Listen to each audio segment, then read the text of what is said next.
Hi అందరూ ఎలా ఉన్నారు? నేను చేసిన నా లాస్ట్ వీడియోలో ఫ్లాట్ కొనుక్కోవద్దు, ప్లాట్ కొనుక్కోండి అని చెప్పాను.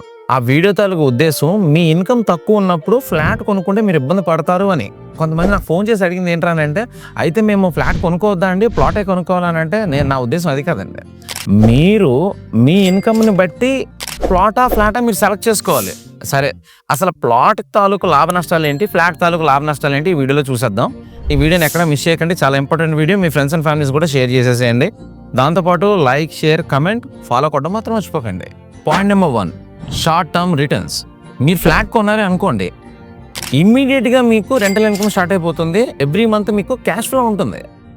అదే కనుక మీరు ప్లాట్ కొన్నారే అనుకోండి, ఈ షార్ట్ టర్మ్ ఇన్కమ్ రిటర్న్ అనేది చాలా స్లోగా ఉంటుంది, బట్ లాంగ్ టర్మ్లో మాత్రం ఖచ్చితంగా అద్భుతమైన రిటర్న్స్ వస్తాయి. అదే మీరు ప్లాట్ కొన్నారనుకోండి, షార్ట్ టర్మ్ రిటర్న్స్ 0, వెంటనే మీకు ఏ డబ్బులు రావు, కానీ స్లోగా దాని వాల్యూ పెరుగుతూ ఉంటుందన్నమాట. ఇన్వెస్ట్ చేసే ముందు మీ గోల్ ఏంటి, షార్ట్ టర్మ్ ఇన్వెస్ట్మెంటా లేకపోతే లాంగ్ టర్మ్ ఇన్వెస్ట్మెంటా? సో మీ గోల్ ఏంటి అన్నది కమెంట్లో తెలియచేయడం మాత్రం మర్చిపోకండి. మళ్ళీ కలుద్దాం, అంతవరకు సెలవు, సైనింగ్ ఆఫ్.